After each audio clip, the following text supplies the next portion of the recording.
ሰላም ውድ ቤተሰቦች እንደምን ቆይታችኋል? በዛሬ ኤፒሶዳችን 5 ማንኛውም ሰው ስለ ሕግ ማወቅ ያለበትን ጉዳዮችን እናነሳላችኋለን። ቀጥታ ወደ ዝርዝሩ እንግባ።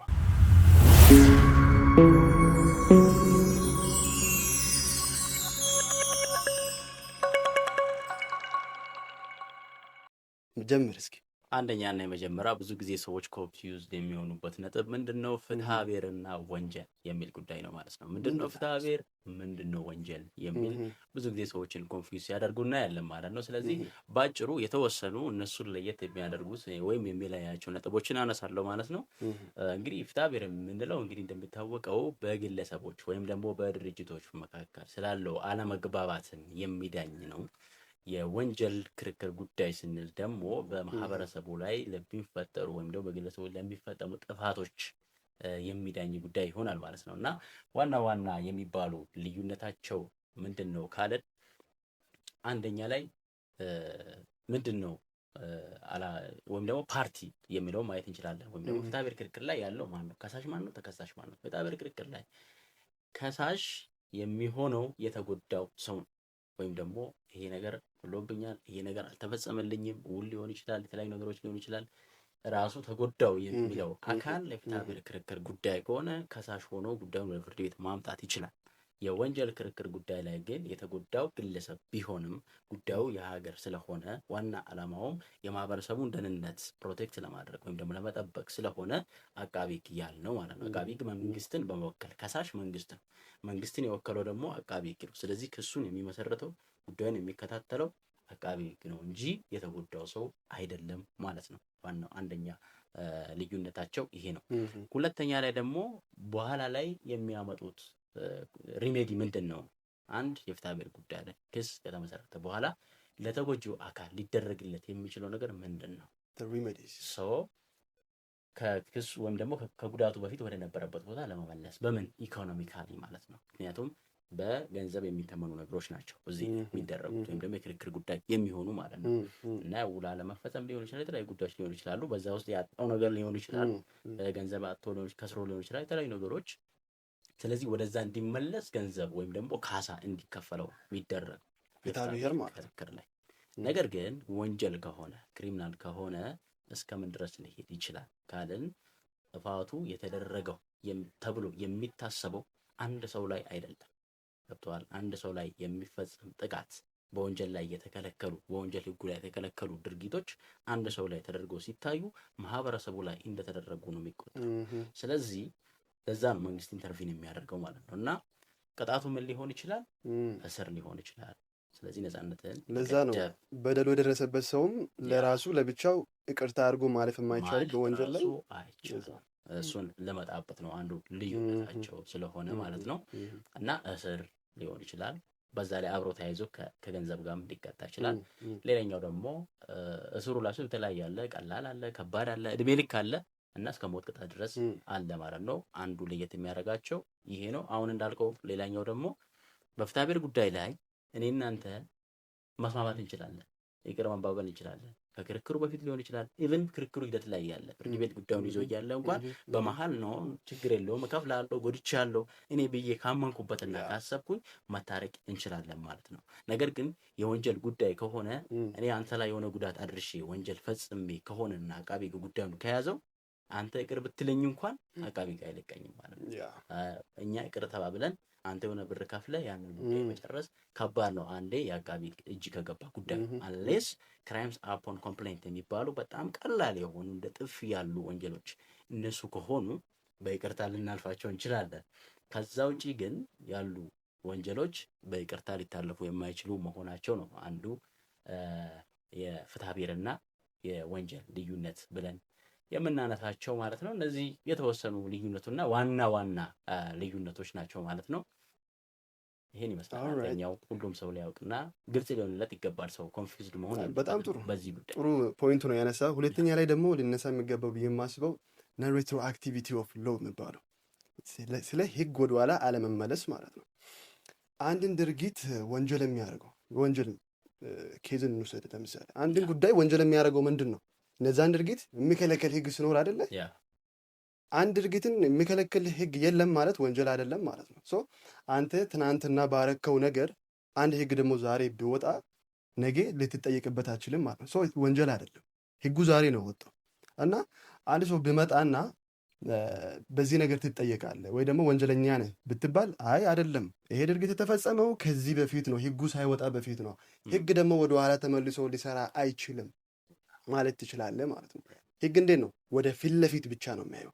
ዛሬ ወጣ፣ ከዚህ በኋላ ለሚፈጠሩት ነገሮች ብቻ ነው ሰርቭ ሊያደርግ የሚችለው እንጂ ወደ ኋላ ተመልሶ ከዚህ በፊት የተደረጉ የተፈጸሙ ነገሮችን ትሪት ሊያደርግ አይችልም ማለት ነው። ሶ ነን ሬትሮ አክቲቪቲ ኦፍ ሎ ይቺን ነገር መጠቀም ትችላላችሁ ማለት ነው። ያ ሌላኛው ደግሞ አንድ የታሰረ ሰው ሊኖረው የሚችሉት መብቶች ምን ምን ናቸው ነው። ሰዎች በተለያየ ምክንያት ተጠርጥሯል ተብሎ ከመንገድ ላይ በፖሊስ ተይዞ ወደ እስር ቤት የሚሄዱበት አጋጣሚዎች ብዙ ናቸው። ያ ለጥያቄ ትፈልገሃል የሚሉ ነገሮች አሉ ማለት ነው። እንግዲህ በዚህ ጊዜ ያ የታሰረው ሰው ምን ምን አይነት መብቶች ሊኖሩት ይችላል የሚለው እንግዲህ አንቀጹን ባልጠቅስም ህገ መንግስታችን ላይ ተቀምጠዋል ማለት ነው። እዛ መብቶቹ ተደርድሮ የተቀመጡ አሉ ማለት ነው። ያ አንደኛና ዋነኛው ያ ሰው የተያዘበትን ምክንያት ወይም ደግሞ እስር ቤት የሚሄድበት ለምን እንደሆነ የተጠረጠረበትን ጉዳይ አትሊስት በሚሰማው ቋንቋ ሊነገረው ይገባል። ሁለተኛ ላይ ለማንኛውም ለሚጠየቃቸው ጥያቄዎች ዝም የማለት መብት አለው ወይም ደግሞ ምንም አይነት መልስ ያለ መስጠት መብት አለው። እናም ደግሞ ያ የያዘው አካል የተያዘው ግለሰብ የሚናገራቸው እያንዳንዱ ነገር በኋላ ፍርድ ቤት ላይ እንደ ምስክር ሆኖ እሱ ላይ እንደሚቀርቡ ሊነግረው ይገባል። ስለዚህ ያንን ነገር ከነገረው በኋላ ያ ግለሰብ ደግሞ ዝም የማለት መብት ይኖረዋል ማለት ነው። ሌላኛው በ48 ሰዓት ውስጥ ለፍርድ ቤት መቅረብ ይኖርበታል ማለት ነው። ምክንያቱም ይሄ ተጠርጥሮ ነው ፖሊስ ጣቢያ ለጊዜው ይቆይ ያመልጣል ተብሎ ስለታሰበ ነው እንጂ ስቲል ተጠርጣሪ ነው እንጂ ወንጀለኛ አይደለም። ስለዚህ ወንጀለኛ ሊባል የሚችለው የፍርድ ቤት ውሳኔ ካረፈበት ብቻ። ያ ለማድረግ ደግሞ የተጠረጠረበትን ወንጀልና ማስረጃ ይዞ ፖሊስ ወደ ፍርድ ቤት ከአቃቢ ጋር በመሆን መውሰድ አለበት በስንት ሰዓት ውስጥ? በ48 ሰዓት ውስጥ ማለት ነው።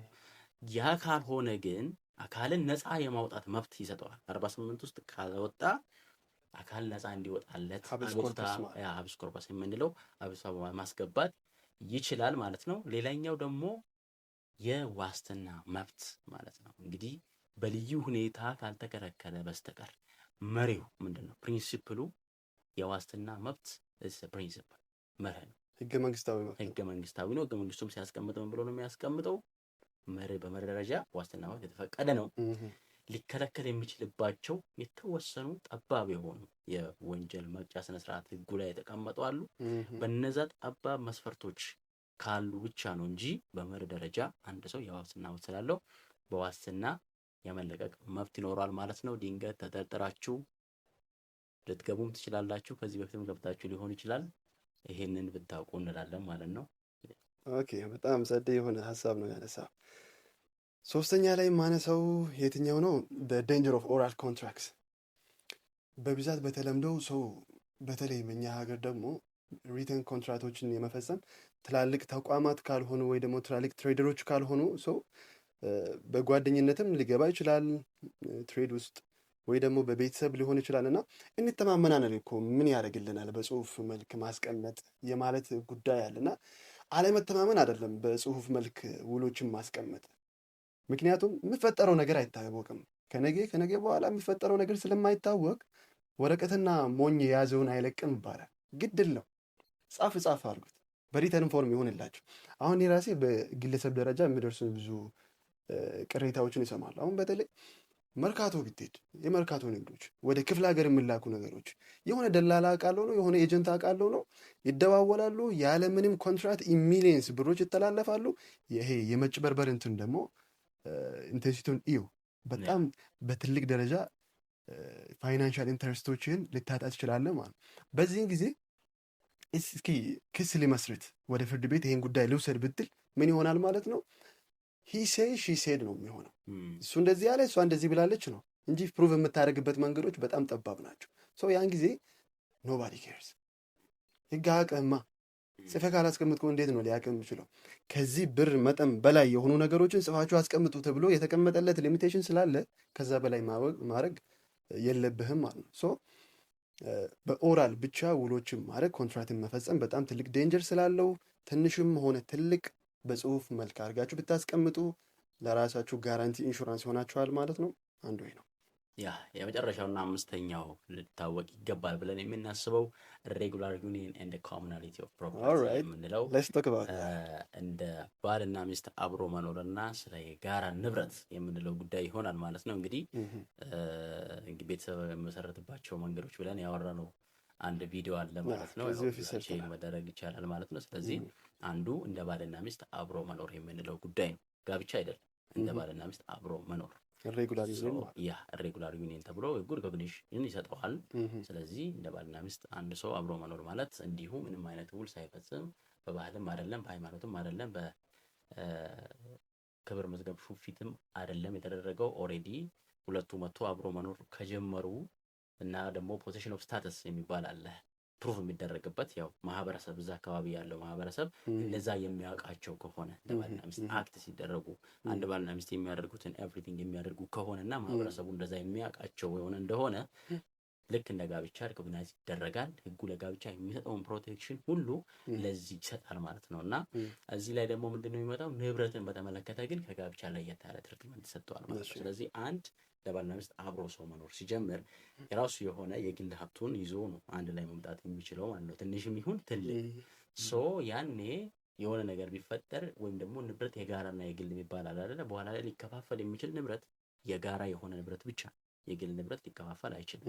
የግል ሆኖ ይቀጥላል ከጋብቻ በኋላም ፍቺም ካለ ከዛ በኋላም ማለት ነውና በሬጉላር ዩኒየን ጊዜ ወይም ደግሞ እንደ ባልና ሚስት አብሮ በመኖር ጊዜ አንድ ንብረት የጋራ ነው ሊባል የሚችለው እነዚህ ሁለት ሰዎች አብሮ በመሆን እንደ ባልና ሚስት ከ3 ዓመትና ከዛ በላይ ከኖሩ ብቻ ከ3 ዓመት ብቻ አንድ ላይ የኖሩት እጣ ፈንታቸው ምን ሊሆን? እስከ 3 ዓመት እጣ ፈንታቸው የሚሆነው መለያየት ይችላሉ። ለመለያየትም ፍርድ ቤት መሄድ የማይጠበቅባቸው ንብረታቸው ይዞ የመጣው አለ እሱ ይዛ የመጣቸው አለ ይዞ የመጡትን ይዞ ይለያያሉ ማለት ነው እንጂ ይሄ ነገር የጋራ ነው ይሄን ነገር እንደዚህ ያደርግነው ከዚህ በኋላ ነው ማለት አይቻልም ነው ዞሮ ምክንያቱም እንደምናውቀው ኢሬጉላር ዩኒየን ሲፈጸም እኮ ምንም አይነት ጉዳይ የለም በእነሱ መካከል ገብተዋል አይደለ? ስለዚህ ንብረት ላይ ኮንሲኩዌንስ ሊኖረው የሚችለው እነዚህ ሰዎች የግዴታ 3 ዓመት መኖር አለባቸው። ከዚህ ውጪ ግን ለጋብቻ የተሰጠው ፕሮቴክሽን በሙሉ ለዚህም ተሰጥቷል። ልዩነቱ ዋናው እዚህ ላይ ብቻ ንብረት ላይ ያው ጋብቻ ከሆነ 3 ዓመት መጠበቅ አይጠበቅብህም ጋብቻ ትክክለኛ ጋብቻ የተፈጸመ እንደሆነ ማለት ነው። ነገር ግን እንደ ባልና ሚስት አብሮ መኖር ጀመረ ከሆነ ግን ንብረት ላይ ኮንሲኩዌንስ የሚኖረው ምክንያቱም ሰው ዝም ብሎ አንድ ላይ መጥቶ 2 ወር 5 ወር ቆይቶ ከዛ በኋላ ደግሞ ንብረት ብሎ ወደ ፍርድ ቤት ሊሄድ ነው ማለት ነው። ይህንን ለማስቀረት ይህንን አቮይድ ለማድረግ ነው። ምክንያቱም ጋብቻ ሲሆኑ ሞር ኦር ሌስ የመለያየት እድልም እየጠበበ ይሄዳል። ሶሳይቲ ያውቃል ተብሎ ይታሰባል። ኦልሬዲ ይውላል ለምን አለ ብዙ ነገሮች ስላሉ የመለያየት እድል ጠባብ ነው። ሰው ሳይሰማ የመጣ ሰው ግን ሰው ሳይሰማ የመውጣት እድሉ ሰፊ ነው። ለንብረት ብሎ ደግሞ እዛ ለመሄድ ነው። ኦልሬዲ ፍርድ ቤት ላይም ስራ መጨመር ሊሆን ይችላል። ይሄ የቤተሰብ ፕሮቴክሽን ተብሎ ህጉ አላማው የቤተሰብ ህጉም ሲወጣው ቤተሰብን ፕሮቴክት የማድረግ እንደዚህ የመበታተን ነገሮች እንዳይኖሩ ለንብረት ብሎ ሌላ አጀንዳ ውስጥ እንዳይገባ ለማድረግ ነው አላማው ስለሆነ ስለዚህ ሬጉላር ዩኒየን እና ኮሙናሊቲ ኦፍ ፕሮፐርቲ የምንለው ይሄንን ይመስላል። እቺ ነጥብም ቢታወቅ እንላለን ማለት ነው። ኦልራይት እንግዲህ እስከዚህ ድረስ አዩን ማለት ይሄ ነገር ጠቃሚ ነው ብሎ ኦልሬዲ አስቦበታል ማለት ነው። እንደዚህ አይነት ጠቃሚ የሆኑ መረጃዎች ደግሞ እንዳያመልጧችሁ ሰብስክራይብ ማድረግ እንዳይረሳ። ከነዚህ ያነሳናቸው 5 ነጥቦች ደግሞ የትኛው ተመቻችሁ? ላይፋችሁ ላይ አፕላይ ለማድረግም ያሰባችሁት ወይ ደግሞ አላወቅኩም ነበር የምትሉት የትኛው ነው? በዛውም ልክ ለጓደኞቻችሁ ይጠቅማል ብላችሁ ለምታስቡት ሰዎች ደግሞ ሼር ማድረግም እንዳይረሳ። እኛም ላይክ በማድረግ አበረታቱን። ቀጣይ በሌላ ኤፒሶድ በሌላ ቪዲዮ እስክንገናኝ ድረስ ቸር ሰንብቱ።